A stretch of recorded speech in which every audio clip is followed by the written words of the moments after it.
네, 오늘 우리에게 주시는 말씀은 신명기 5장 17절입니다. 우리 다 함께 일어나셔서 신명기 5장 17절 말씀 다 같이 한 목소리로 읽겠습니다.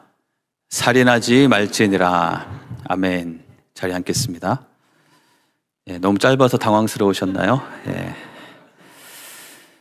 저희가 하나님께서 우리에게 주신 계명들, 하나님의 말씀을 같이 묵상하고 있습니다. 특별히 우리가 가나안 땅에 들어가기 앞서서 그 이스라엘 백성들에게 주셨던 그 말씀을 하나씩 보면서 하나님께서 정말 그들을 사랑하시고 그들에게 복되게 하기 원하셔서 신신당부하셨던 그 메시지가 무엇인지를 같이 살펴보고 있습니다. 그 가운데 특별히 십계명을 우리 가정과 우리 공동체에 어떻게 적용하면 좋을지를 제가 묵상하고 있습니다. 저희가 지난주에 5번째 계명에 대해서 같이 나눴는데 혹시 기억나십니까? 5번째 계명이 무엇이었죠? 내 부모를 공경하라 라는 말씀이었습니다. 거기서 중요한 개념은 우리가 부모됨을 공경할 줄 알아야 한다는 것이죠. 그것은 우리가 살아가는 삶 가운데 역사성을 가져야 한다는 의미가 되기도 합니다. 그것은 무슨 말이냐면 우리가 지금 존재하는 것은 우리의 부모님들 세대, 그분들의 세대가 있었기 때문에 지금 우리가 존재하는 것이고, 또한 지금 우리가 이렇게 살아갈 수 있는 것은 지금 이 시간을 함께하고 있는 우리 동세대에 우리 형제 자매들이 있기 때문이고, 또 우리가 미래를 기약하고 기대할 수 있는 것은 우리 다음 세대들이 있기 때문이라는 것이죠. 그래서 우리가 서로를 귀하게 여기고 서로를 존경하고 서로를 사랑하고 서로를 잘 세워주려 할 때, 서로를 중요하게 여기고 귀하게 여길 때 우리는 계속해서 세대가 이어지면서 하나님의 복을 더 누려가는 우리 공동체가 될 수 있는 것입니다. 자, 그래서 저희가 지난주에 한 가지를 적용하기로 했었는데요. 잘 하셨습니까? 어떤 거 적용하기로 했었죠? 서로 인사를 잘하자 그랬습니다. 지난주에 아마 열심히 인사하셨을 것이라고 믿는데요. 오늘도 지난주만이 아니고 오늘도 우리가 10명 이상씩 서로 더 반갑게 인사하시면서 서로 안부를 묻고 우리가 관심을 서로 표현하고 그런 것이 있을 때 우리 가운데도 소통이 이루어지고 우리가 함께 하나님께서 주시는 이 아름다운 공동체를 이루어갈 수 있을 것이라고 믿습니다. 자, 오늘은 6번째 계명입니다. 6번째 계명은 살인하지 말지니라 라는 계명인데요. 아마 많은 분들이 다른 건 몰라도 이거는 좀 자신 있다 이렇게 생각하실 수 있겠습니다. 내가 평생 뭐 살인할 일이 있을까라고 생각을 하면서 내가 딴 건 몰라도 이건 잘 지킬 수 있겠다라고 생각할 수 있는 계명이지만, 그런데 이 계명을 주신 하나님의 의도와 하나님의 기대가 무엇인지를 조금 더 자세히 살펴보게 되면 오히려 가장 자신이 없어지는 계명일 수도 있겠습니다. 이 계명 가운데 있는 하나님의 뜻이 무엇인지 같이 살펴보기 원합니다. 살인하지 말지니라 라고 되어 있는데요. 먼저 이 말 자체가 무슨 뜻인지 좀 살펴볼 필요가 있는데요. 그래서 살인하다라고 되어 있는 것은 히브리어로 랏사크라는 단어입니다. 히브리어로는 뭐 죽이다라는 표현이 여러 가지가 있는데 그 중에서 이 단어는 특별히 살인하다, 살인하지 말라라는 이 표현에만 사용된 표현들입니다. 죽이는 것에 대한 말씀들이 다른 곳에 많이 나오겠죠. 전쟁에 대한 것들, 적들을 다 죽이라는 말씀도 있고, 또 때로는 나 자신을 보호하기 위해서 정당방위를 하다가 죽이는 경우도 있고, 또는 죄에 대해서 이런 죄는 반드시 죽여라라고 하는 그런 죽이는 처벌을 위한 죽이는 것도 있습니다. 그리고 또 우리가 음식을 마련하기 위해서 사냥을 하고 또 낚시를 하는 그런 경우에도 죽인다는 표현이 사용되게 됩니다. 하지만 여기서 살인하지 말지니라라고 한 이 살인하다라는 이 단어는 그런 데는 전혀 사용되지 않는 다른 단어인 것이죠. 자, 무슨 얘기냐면 이 살인하지 말지니라라는 이 말은 전쟁이나 이런 것들은 해당되지 않는 것을 볼 때 단순히 내가 누군가의 생명을 끊는 그 행동을 하지 말라는 그 행동 자체에 있는 그런 계명이 아니고 그 이면에 있는 이 계명을 주시는 하나님의 다른 더 깊은 의도가 있다는 것이죠. 우리는 그것을 찾아서 그것을 이해하고 그것을 지키면서 그것을 우리의 삶의 기준으로 삼는 것이 우리에게 필요할 것입니다. 출애굽기 22장에 보면 이런 말씀이 있습니다. 출애굽기에서 먼저 십계명을 주시고 나서 하나님께서는 그 계명을 지키기 위한 세부적인 계명들을 주셨는데 그 중에 이런 내용이 나오죠.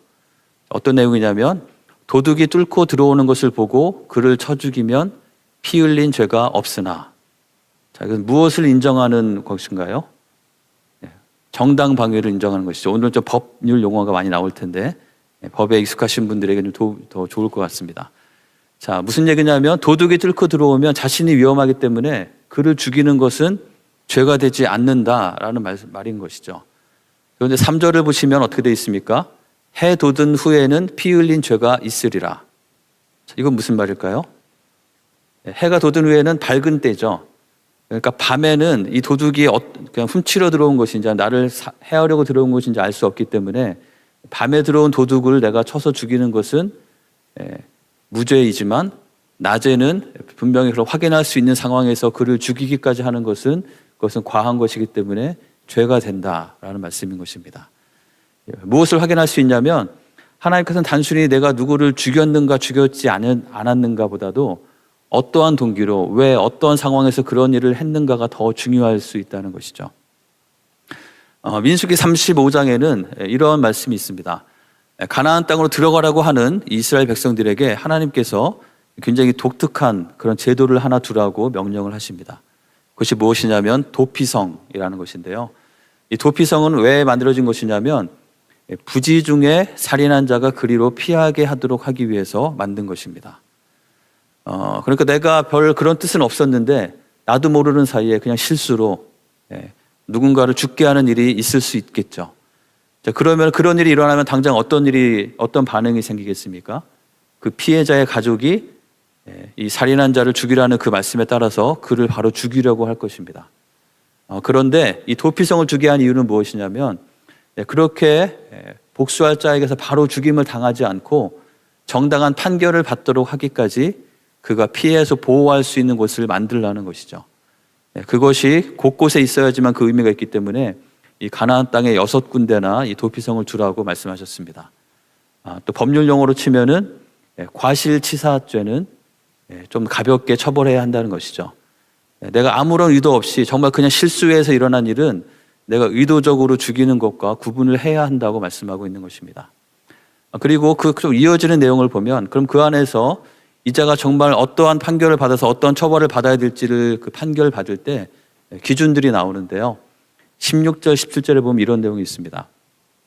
만일 그가 철연장으로 사람을 쳐 죽였으면 그는 살인자니까 죽여야 된다. 무슨 말일까요? 철연장을 가지고 죽게 했으면 그것은 충분히 고의가 인정이 되기 때문에 그는 처벌을 받아야 한다라는 것이죠. 물론 여기서도 이 살인자라는 표현과 그를 처벌하는 죽인다는 말은 전혀 다른 단어가 사용되고 있습니다. 17절을 보시면 좀 재밌는데요. 만일 사람을 죽일 만한 돌을 손에 들고 죽였으면 그것은 고의가 인정이 되기 때문에 반드시 죽여야 한다라고 말하고 있는 것이죠. 무슨 얘기냐면 어떤 돌을 가지고 누군가를 죽게 했을 때 그 돌이 과연 이 사람이 죽일 수도 있는 그러한 크기의 돌인지 아니면 작은 것인지에 따라서 그 사람의 동기가 달라지기 때문에 그것을 다르게 처벌해야 한다고 말씀하고 있는 것입니다.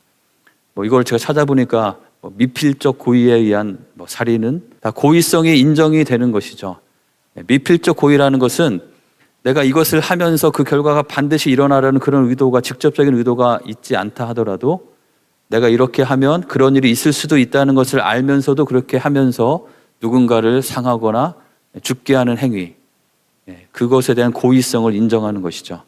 그 대표적인 행위가 어떤 것이 있겠습니까? 요즘 세상으로 치면 음주운전하는 것이겠죠.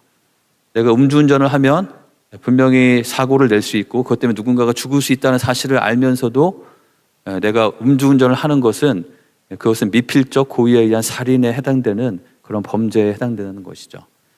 그러니까 하나님께서는 단순히 누가 죽었느냐 죽지 않았느냐 그것을 가지고 판단하는 것이 아니고 과연 그가 어떠한 동기로 어떠한 마음으로 그런 일을 했느냐 그리고 그것의 고의성이 얼마나 크냐 작으냐를 따져 물으시고 그것을 찾으시는 그런 분이시라는 것입니다. 단순히 행위 자체가 아니고 그 배경이 더 무엇인지 중요하다는 것인데요. 그래서 이 계명에 대해서 우리가 바로 이해하기 위해서는 예수님께서 이 계명에 대해서 뭐라고 말씀하셨는지를 살펴볼 필요가 있겠습니다. 마태복음 5장 21절, 22절에 보면 예수님께서 이렇게 말씀하신 것이 나오죠. 예수님께서는 이 산상수훈을 말씀하시면서 흔히 반대 명제라고 표현하는 말씀을 많이 하셨습니다. 그것은 무엇이냐면 너희 유대인들이, 너희 바리새인들이 율법은 이런 것이라고 생각하면서 너희가 이렇게 지키고 있는데, 하지만 나는 그것의 참 의미가 무엇인지 너희에게 이렇게 가르친다라고 하면서 너희가 이렇게 들었으나 나는 너희에게 이렇게 말한다라고 말씀하신 그런 내용들입니다. 그 몇 가지 내용 중에 바로 살인하지 말라라는 이 계명에 대한 말씀이 있는 것이죠. 자, 우리 한번 21절, 22절 같이 한번 예수님의 가르침을 같이 한번 읽어보도록 하겠습니다. 같이 한번 읽어보겠습니다. 옛사람에게 말한 바 살인하지 말라. 누구든지 살인하면 심판을 받게 되리라 하였다는 것을 너희가 들었으나 나는 너희에게 이르노니 형제에게 노하는 자마다 심판을 받게 되고 형제를 대하여 라가라 하는 자는 공회에 잡혀가게 되고 미련한 놈이라 하는 자는 지옥불에 들어가게 되리라. 너희는 그냥 살인하지 말라라는 말을 가지고 그냥 죽이지만 않으면 된다는 생각을 가지고 살고 있지만, 그러면서 오히려 그 말씀을 주신 하나님의 그 뜻과는 점점 전혀 거리가 먼 그런 삶을 살고 있는데, 내가 너희에게 분명히 가르쳐 주는데 이 살인하지 말라는 이 계명은 단순히 살인의 행동을 하지 말라는 것뿐만 아니라 더 깊은 의미가 있다는 것이죠. 그것은 무엇입니까? 무엇이 살인에 해당되는 것이라고 말씀하셨죠? 세 가지가 나오죠. 22절에 보시면, 그렇죠, 노하는 자마다 분을 내는 것과 그 다음에 라가라고 하는 것과 미련한 놈이라고 하는 것, 이것은 살인하는 것과 마찬가지다. 살인하지 말라는 이 계명을 어기는 것이다 라고 말씀하고 있습니다. 자, 분을 낸다는 것은 무엇을 말하는 것일까요? 무언가 내가 답답한 일이 있을 때, 내가 마음에 들지 않는 일이 있을 때 우리 마음에는 이런 화가 느껴지게 됩니다. 자, 근데 화가 나는 것과 화를 내는 것은 다른 것이죠. 우리는 화가 나는 감정을 느낄 수 있습니다. 그것은 굉장히 어찌 보면 지극히 자연스럽고 우리에게 어쩌면 필요한 일일 수 있겠습니다. 그것이 우리가 무엇을 움직이게 하는 에너지가 되기도 때문이죠. 하지만 그것을 가지고 화를 내는 것, 분을 내는 것은 다른 차원의 일인 것입니다. 그것은 그 상대방을 내가 무시하고 가볍게 여기고 내 마음대로 할 수 있다는, 내가 더 힘이 세다는 그러한 더 높은 마음과 포갑적인 자세가 있을 때 나타나는 것이죠. 그것이 바로 심판을 받게 되는 것이라고 말하고 있습니다. 그러면서 형제를 향하여 라가라고 하는 것, 라가라는 것은 그 당시에 쓰던 욕입니다. 지금도 사람들이 그냥 욕으로 쓰는 말들이 있죠. 그 말을 그냥 그대로 옮겨놓은 것입니다. 아마 분을 내다가 입 밖으로 이런 단어들이 튀어나올 수 있는 상황을 말하는 것이죠. 그런 자는 공회에 잡혀가서 심판을 받을 만큼의 큰 죄라고 말씀하시고, 거기에 더해서 미련한 놈이다. 미련한 놈이라는 것은 이것도 한 단어인데요. 이거는 어떤 그 특정 욕설은 아니지만 이러한 표현들인 것이죠. 공교롭게도 이 헬라어로 미련한 놈이라는 이 단어가 모레라는 것인데요. 미련한 놈이라고 하는 거는 누가 무슨 말을 하면 모래라고 하는 것. 그 사람을 무시하고 저 사람의 존재 자체를 인정하지 않고 깔보고 내리까는 것, 깔아뭉개는 것, 그런 것이 미련한 놈이라고 말하는 그런 표현인 것이죠. 이러한 것이 바로 살인하는 것과 마찬가지다. 살인하지 말라라는 하나님의 그 우리에게 주신 계명은 바로 이런 것을 너희가 하지 말라고 우리에게 주신 것이다 라고 말씀하고 있는 것입니다. 그 안에 있는 우리의 폭력성과 상대방의 생명과 인격을 무시하고 하찮게 여기고 함부로 하는 것, 그것이 바로 살인하지 말라라는 이 계명을 지켜야 할 때 우리가 기억해야 될, 이런 것을 하지 말아야 된다는 것을 말하는 것이죠. 특별히 우리가 행동으로 누군가를 행하거나 죽이지 않는다 하더라도 우리는 예수님의 말씀에도 나와 있듯이 우리의 말을 통해서 다른 사람을 죽이는 일을 할 수 있다는 것을 기억해야 되겠습니다. 잠언의 말씀에 보면 죽고 사는 것이 혀의 힘에 달렸나니 혀를 쓰기 좋아하는 자는 혀의 열매를 먹으리라 라고 말씀하고 있습니다. 우리가 말을 하는 것이 얼마나 큰 영향력이 있는지, 그것을 통해서 누구를 죽일 수도 있고 살릴 수도 있다는 그 사실을 우리는 명심해야 되는 것이죠. 아마 이 말씀을 요즘 세대로 더한다면 아마 한 말씀을 더 붙이셨을 것 같습니다. 죽고 사는 것이 혀의 힘과 손가락의 힘에 달려있나니, 우리가 댓글을 달고 뭐 카톡을 보내고 문자를 보내고 또 어디에 글을 올리고 하는 그 모든 일들을 통해서 우리는 누구를 좀 살리고 격려하고 생명의 일을 할 수도 있고, 때로는 누구를 실망에 빠뜨리고 큰 어려움에, 큰 공경에 빠뜨리는 일을 할 수도 있다는 것이죠. 많은 유명인들이, 연예인들이 극단적인 선택을 하는 그 주된 이유가 무엇입니까? 그들을 향한, 어쩌면 쓴 사람들은 나는 그 정도까지 의도가 없었다고 할 수 있지만 그들의 그런 악플들을 통해서 어떤 사람들이 그런 극단적인 선택까지 하게 되는 그런 일들을 우리는 보고 있는 것이죠. 우리가 그런 말들을 할 때 그것이 그 사람의 인격을 죽이고 생명까지 죽일 수 있다는 그 사실을 우리는 안다면 우리는 미필적 고의에 의한 살인을 하지 않도록 하기 위해서 명심하고 더 조심하는 것이 우리에게 필요할 것이라고 믿습니다. 이 모든 것의 근원이 되는 것은 바로 분을 내는 것으로부터 시작된다고 말씀하고 있습니다. 자, 그런데 이렇게 분을 내는 것을 하나님께서는 왜 우리에게 하지 말라고 하셨을까요? 당연히 이 분을 내게 되면 주변에 있는 사람들이 굉장히 큰 피해를 보고 상처를 입고 또 생명을 잃게 되는 일들이 일어나기 때문입니다. 하지만 이 말씀을 계속해서 좀 묵상해 보면서 하나님께서 우리에게 이러한 십계명을 주시고 또 분을 내지 말고 그것을 통해서 너희가 살인하는 것과 같은 그런 일을 하지 말라고 하시는 그 말씀 가운데는 그것이 우리에게도 너무나 중요한 일이기 때문에 그렇다는 것을 확인하게 됩니다. 우리가 분을 낼 때 내 마음대로 내가 더 힘이 세다고 내 힘으로 찍어 누르려고 할 때 우리에게는 더 어리석음에 빠지는 일이 생기게 되는 것이죠. 그래서 잠언 말씀에는 이 분을 내는 것에 대한 많은 말씀들이 주어져 있습니다. 너무 많아서 제가 몇 개만 뽑아왔는데요. 이런 말씀들이 있죠. 급한 마음으로 노를 바라지 말라. 노는 우매자의 품에 머무름이니라. 급하게 막 내가 화가 난다고 화를 내고 뿜어내는 것은 어리석은 우매자의 모습이라는 것입니다. 노하기를 속히 하는 자는 어리석은 일을 행하고 악한 계교를 꾀하는 자는 미움을 받느니라. 화가 난다고 막 노하기를 속히 하게 되면 반드시 어리석은 일을 행하게 된다는 것이죠. 그래서 노하기를 더디하고 나의 이런 화가 나는 것을 잘 다스릴 줄 아는 사람은 그 사람이 용사보다 낫고 성을 빼앗는 자보다 나으니라 라고 말씀하고 있습니다.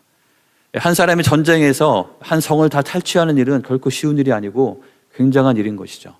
하지만 그것보다 더 중요하고 더 위대한 일은 나의 마음을 잘 다스릴 줄 아는 것, 특별히 나에게 일어나는 이런 분노 때문에 어리석은 행동을 하지 않는 것이라고 말하고 있습니다. 사람의 성내는 것이 하나님의 의를 이루지 못하고 우리가 분을 내게 될 때 죄를 짓지 않도록 마귀와 틈타지 못하도록 하라고 구약과 신약의 여러 말씀에서 우리에게 말씀하고 있는 것입니다. 영국의 에드워드 7세라는 왕이 있었는데요. 이 왕은 특별히 식사 예절에 대해서 자기 자손들에게 굉장히 아주 엄격하게 하는 그런 분이었다고 합니다. 그래서 그 왕자들과 특별히 이제 손잡벌 되는 그 왕자들이 이 할아버지 왕과 밥 먹는 거를 굉장히 무서워했다고 합니다. 어느 날을 한번 식사를 하고 있는데 그 손자가 되는 요크라는 왕자가 뭔가 이렇게 쭈뼛쭈뼛 하면서 할아버지한테 뭔가 말을 하려고 이렇게 막 했습니다. 그러니까 아니나 다를까 에드워드 7세가 불호령을 내렸습니다. 내가 분명히 밥 먹는 자리에서는 이야기하지 말라고 하지 않았느냐 라고 크게 혼쭐을 내서 그 아이가 뭔가 말을 하려다가 그냥 딱 쑥 들어가서 조용히 밥을 먹었다고 합니다. 근데 이 왕이 생각해 보니까 조금 미안하기도 하고 또 얘가 무슨 말 하려고 했는지 궁금하기도 해서 나중에 따로 조용히 불러서 물어봤습니다. 너는 그런데 과연 그때 무슨 말을 하려고 했니? 라고 물어보니까 그 왕자가 이렇게 대답했다고 하죠. 대답해도 너무 늦었습니다. 왜냐하면 제가 말하려고 했던 거는 할아버지 음식에 벌레가 들어갔다고 제가 말하려고 했거든요. 라고 말했다고 하죠. 이렇게 분을 내고 내가 포갑적으로 화를 내고 함부로 할 때 그것은 자신에게 제가 들을 수 있는 것을 들을지 못하게 하고 어리석음에 빠지게 한다는 그런 이야기입니다. 근데 이것은 단순히 그런 차원에서의 문제가 뿐만 아니라 우리가 이러한 살인하지 말라는 계명을 잘 지키지 못하고 우리가 형제를, 우리의 지체들을 미워하고 사랑하지 못할 때 우리에게는 더 큰 문제가 발생하게 되는 것입니다. 요한일서 3장 15절에는 이런 말씀이 있습니다. 다 같이 한번 읽어볼까요? 그 형제를 미워하는 자마다 살인하는 자니 살인하는 자마다 영생이 그 속에 거하지 아니하는 것을 너희가 아는 바라. 자, 여기서 무슨 얘기냐면 형제를 미워하는 자마다 살인하는 자다라고 말합니다. 특별히 이 앞부분에는 누구의 얘기가 나오냐면 최초의 살인자라고 할 수 있는 가인과 아벨의 이야기가 나옵니다. 가인이 자신의 동생인 아벨을 시기해서 자신의 분을 자신의 동생에게 쏟아부으면서 그를 죽였던 그 일을 말하고 있는 것이죠. 그러면서 형제를 미워하는 것은 살인하는 것이다 라고 말하고 있습니다. 자, 그런데 중요한 것은 살인하는 자마다 어떤 일이 있다고 되어 있습니까? 영생이 그 속에 거하지 아니하는 것을 너희가 아는 바라. 영생이 살인하는 자에게 있지 않다는 것입니다. 우리가 우리의 지체를 미워하고 그에게 분을 쏟아내고 함부로 대할 때 영생이 우리 안에 거할 수 없다고 말하고 있는 것이죠. 이 영생이란 무엇입니까? Eternal life, 영원토록 사는 것을 의미하지만 거기서 더 중요한 의미는 우리가 하나님과 화목한 관계로 살아가는 생명을 가리키는 것이죠. 우리가 예수님을 알고 하나님을 알고 그분과의 온전한 정상적인 관계 가운데 그분과 교제하며 친밀하게 살아가는 생명, 그 생명이 영원하기 때문에 우리가 그것을 영생이라고 말씀하고 있는데 우리가 형제를 미워할 때 그 영생에 문제가 생긴다고 말하고 있는 것입니다. 그렇다면 우리는 이러한 영생에 문제가 생기는 우리의 삶에 하나님과 관계에 평안이 깨어지는 이런 일이 있지 않도록 하기 위해서 우리는 살인하지 않도록 하지 말라는 명령을 지켜야 하는데요. 그것을 어떻게 지킬 수 있을까요? 우리가 무엇을 하지 않기 위해서 하지 않으려고 노력하는 것도 중요하지만 더 좋은 방법은 그것이 하지 않도록 더 중요한 다른 것에 힘을 쓰는 것입니다. 그래서 그 방법이 바로 16절부터 18절까지 제시가 되어 있는데요. 우리 16절 같이 한번 읽어보겠습니다. 그가 우리를 위하여 목숨을 버리셨으니 우리가 이로써 사랑을 알고 우리도 형제들을 위하여 목숨을 버리는 것이 마땅하니라. 형제를 미워하는 것은 그의 생명을 취하는, 살인하는 것인데 우리는 형제의 목숨을 취하는 자가 되지 말고 형제들을 위하여 목숨을 버리는 자가 되라 라고 말씀하고 있는 것입니다. 우리가 그렇게 할 수 있는 그 근거는 무엇이냐면, 그 이유는 무엇이냐면 그가 우리를 위하여 목숨을 버리셨으니. 여기서 그는 누구입니까? 바로 예수님이죠. 예수님께서 우리를 위해서 목숨을 버리셨던 것을, 그 사랑을 우리가 받았기 때문에 우리도 그것을 통해서 사랑이 무엇인지를 알고 그 사랑을 받은 자로서, 그 은혜를 받은 자로서 그 사랑과 은혜가 우리의 마음 가운데 있을 때 우리는 때로는 우리의 형제의 미운 모습이나 마음에 들지 않는 모습이나 또 화가 나게 하는 그런 모습이 있다 할지라도 어떻게 하라고요? 그 형제들을 위하여 그의 목숨을 취하는 것이 아니라 나의 목숨을 버리는 것을 선택하라 라고 말씀하고 있는 것입니다. 자, 목숨을 버리라라고 하니까 굉장히 좀 어렵게 들려지는데요. 자, 이것은 무엇을 가리키는 것입니까? 17절, 18절에 나와 있죠. 누가 이 세상의 재물을 가지고 형제의 궁핍함을 보고도 도와줄 마음을 닫으면 하나님의 사랑이 어찌 그 속에 거하겠느냐.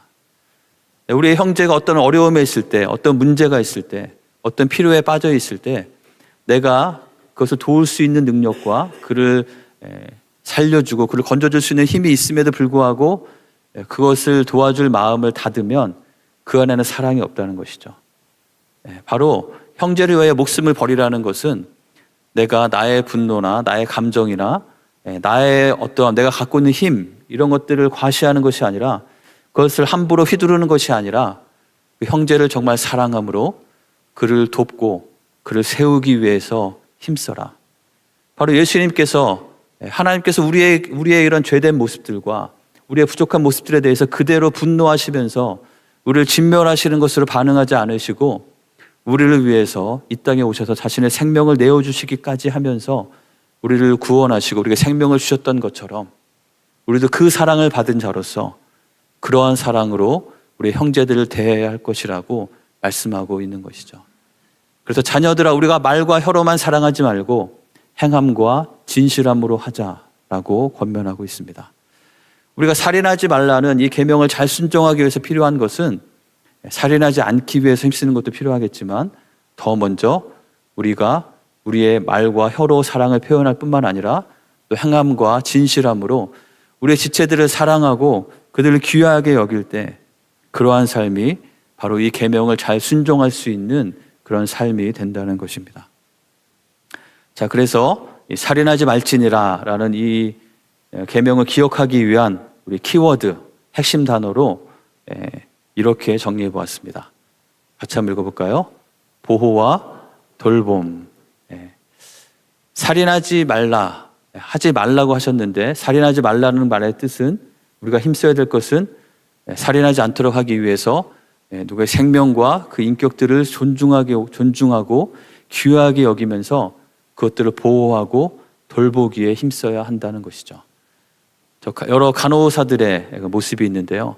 우리의 모습이 죽이는 삶이 아니라 이렇게 간호해서 죽어가는 그런 영혼도, 죽어가는 생명도 다시 살릴 수 있는 그런 삶이 되어야 한다.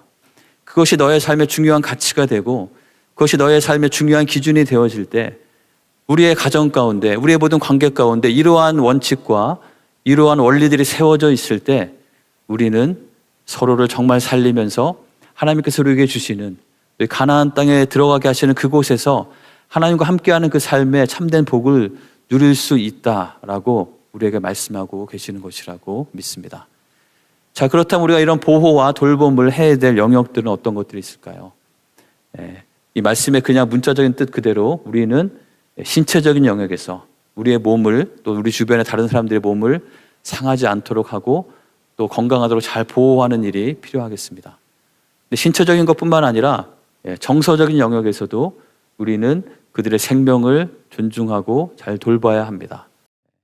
몸은 멀쩡하지만 마음의 깊은 상처를 가지고 살아가는 사람들이 너무나 많습니다. 그것은 눈에 보이지 않는 물리적이지는 않지만 우리의 별 의도치 않는 때로는 그냥 부주의한 우리의 말과 행동들로 인해서 마음의 깊은 상처를 가지고 죽어가고 있는 사람들이 있을 수 있다는 것이죠. 우리는 그렇게 그들을 죽이는 삶이 아니고 그런 자가 혹시 있다 하더라도 그들을 보호하고 돌보는 자가 되어야 하는 것입니다. 영적인 영역도 우리는 기억해야 됩니다.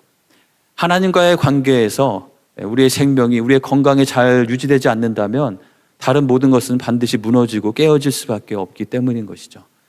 우리는 우리 주변의 사람들이, 내가 가장 사랑하는 그 사람들이 하나님과의 관계를 잘 맺을 수 있도록, 특별히 하나님과의 관계에 어떤 어려움들이 있는 분들이 있다면 그분이 잘 회복할 수 있도록 기도하고 돕는 일이 우리가 이 계명을 순종하기 위해서 해야 되는 중요한 영역인 것입니다.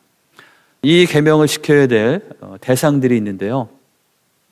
첫 번째는 우리 주변 사람들, 다른 사람들에 대해서 그들을 보호하고 돌보고 그들을 잘 대해주고 그들이 잘 영적으로 성장할 수 있도록 도와야 하는 것이죠. 또 한 가지 기억해야 될 영역은, 기억해야 될 대상은 바로 자기 자신에 대한 것도 우리는 기억해야 됩니다.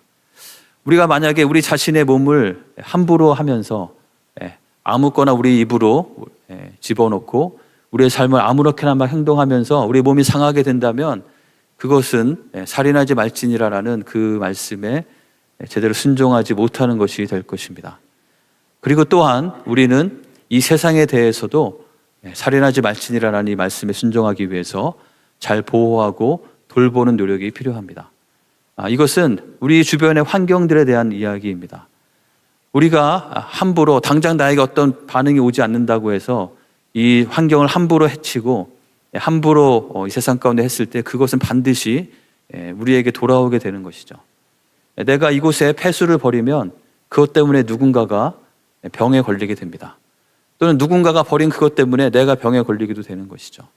우리가 살아가는 이 세상은 우리가 공동체로 함께 서로 얽혀서 살는 세상이기 때문에 우리가 주변의 환경들을 잘 보호하고 거기에 함부로 하지 않는 것도 우리가 서로를 보호하기 위해서 중요한 영역이라는 것을 기억하시기 바랍니다. 오늘 말씀을 같이 정리해 보도록 하겠는데요. 그래서 6번째 계명은 우리가 어떤 키워드로 정리하고 기억하면 좋을까요? 바로 보호와 돌봄이었습니다. 우리 상자 안에 있는 내용을 같이 한번 읽어보도록 하겠습니다. 보호와 돌봄, 우리 가정은 생명을 사랑하고 보호하며 돌보기에 힘쓰는 가정임을 함께 고백하고 선포합시다. 특별히 우리 가정 안에서 우리가 정말 서로의 생명을 귀하게 여기고 한 사람 한 사람의 그 인격을 정말 귀하게 여겨서 서로를 다치게 하고 아프게 하고 죽어가게 하는 것이 아니라 서로를 살리고 내가 어디서 상처받고 힘들었더라도 우리 가정 안에서는 다시 쉼을 얻고 회복을 얻을 수 있는 그런 가정이 되도록 힘쓰면 좋겠습니다. 그것이 우리 교회 공동체 안에 그런 모습들이 있기를 원합니다. 이것을 위해서 좀 더 구체적으로 이렇게 적어봤는데요. 같이 한번 읽어보겠습니다. 신체적, 정서적, 영적 건강을 유지하기 위해 함께 노력하고 부주의한 언행으로 서로의 마음에 깊은 상처를 주지 않도록 주의하며 서로의 아픔과 연약함을 받아주고 품어주며 온전한 회복을 위해 기도하며 돕는 공동체가 됩시다. 여러분의 모든 가정이 이러한 공동체가 되기를 축복합니다. 그리고 우리 교회가 이러한 공동체가 되기를 간절히 원합니다. 그래서 이 가운데서 누군가 상처받고 넘어지고 죽어가는 것이 아니라 이 세상 가운데서 그러한 상처를 받았던 사람이 있다 할지라도 우리 안에 함께 들어오면서 그곳에서 위로를 받고 쉼을 얻고 온전히 회복되어지는 그런 공동체가 될 때, 그런 삶이 될 때 우리의 삶은 가장 복되고 값진 삶이 될 줄로 믿습니다. 우리가 특별히 이 주제를 대하면서 또 우리 말에 대해서 대하면서 그렇게 생각하는 경우가 있습니다. 잘못된 것에 대해서는 분명히 내가 말을 해야 되지 않겠느냐. 어떻게 생각하십니까? 이 말이 잘못되고 불의하고 나쁜 것이 있어도 그냥 다 좋게 넘어가라는 그런 뜻일까요? 물론 그렇지는 않습니다. 그것은 하나님의 의의가 아니기 때문이죠. 하지만 우리가 하나님의 의의에 대해서 충분히 이해하지 못하고 있는 부분이 있는데 하나님의 의의는 잘못된 것을 지적하고 도려내는 것까지에 멈추지 않습니다. 하나님의 의의는 그것을 통해서 그 사람이 온전하게 회복되는 것까지가 하나님의 의의인 것이죠. 의사들이 환자의 병을 고치기 위해서는 몸 안에 도려내야 될 부분이 있으면 그냥 이것은 없으니까 아무렇게나 막 후벼 파서 그걸 떼내는 것에 초점을 두는 것이 아니라 필요 없는 부분들을 잘라내지만 그 이후에 이 환자가 어떻게 건강을 회복하고 그 이후의 삶을 잘 살아가기 위해서 그럼 수술은 어떻게 하는 것이 좋고 어느 부분까지 자르고 어느 부분까지 손을 대야 하는지를 신중하게 결정하고 또 공부하고 연구해서 그렇게 시술을 하는 것처럼 하나님의 의의는 잘못된 것을 지적하고 도려내는 것뿐만 아니라 그 이후에 그가 그것 때문에 죽는 것이 아니고 오히려 살 수 있도록 온전히 회복되는 것까지를 바라보고 하는 것이 하나님의 의의인 것이죠. 그래서 바로 십자가가 하나님의 의의가 나타난 것이 되는 것입니다. 주님께서 십자가를 통해서 우리의 그 죄의 문제를 해결하실 뿐만 아니라 우리를 그것으로 완전히 정죄하지 않으시고 다시 살리시게 하셨던 것처럼 우리도 우리의 공동체 안에 있는 우리의 가까운 사람들, 우리의 가정 안에서, 우리 교회 안에서 만나는 그 사람들 가운데 정말 그를 살리고자 하는 그 마음을 가지고 서로를 귀하게 여기면서 우리가 이 계명을 잘 지키는, 특별히 서로를 잘 보호하고 돌보기를 힘쓰는 우리가 될 때 우리의 삶이 정말 하나님의 복이 전하여지고 우리가 있는 그 어느 곳마다 정말 생명이 다시 살아나고 죽어가던 자도 살아나게 되는 그런 귀한 은혜가 있을 줄 믿습니다. 우리 마지막 질문 한번 읽어보고 마치도록 하겠습니다. 같이 읽어보겠습니다. 내 안에 다른 사람을 향한 증오, 무시, 함부로 대함, 포갑적 태도가 있지는 않은지 돌아봅시다. 나의 마음의 동기와 또 언행으로 나타나는 표현 가운데 변화가 필요한 부분은 무엇이 있을까요? 이 내용은 주보에 그대로 적혀 있습니다. 가서 좀 읽어보시면서 내가 나의 의도와 관계없이 때로는 내가 생각하지 못하게 하지만 너무나 많이 우리 가까이 있는 사람들을 내가 힘들게 하고 있지는 않은지 그들에게 상처를 주고 있지는 않은지 돌아보면서 우리의 모습이 바뀔 수 있도록 하나님께 기도하고 우리의 모습이 생명을 해하는 모습이 아니라 생명을 보호하고 돌보고 살리는 삶이 될 수 있기를 같이 간구하고 기도하는 우리의 삶이 되기를 간절히 원합니다. 주신 말씀 기억하면서 함께 기도하도록 하겠습니다. 이 시간 함께 기도할 때 먼저 우리의 모습을 돌아보며 기도합시다. 혹시 나도 모르는 사이에 내 주변에 있는 사람들에게 내가 상처를 준 일들이 있는지 돌아보고 혹시 떠오르는 것이 있다면, 아니면 그랬을 것 같다는 생각이 들면 하나님께 용서를 구하고 또 그 일을 잘 돌이킬 수 있도록 나의 모습이 변화되어서 나의 삶이 상처를 주고 죽이는 삶이 아니라 다른 사람을 보호하고 살리고 돌보는 그러한 삶이 될 수 있도록, 생명을 해하는 삶이 아니라 생명을 살리는 삶으로 주님께 쓰임받을 수 있도록 하나님의 은혜를 구하며 함께 기도하도록 하겠습니다. 함께 기도하겠습니다.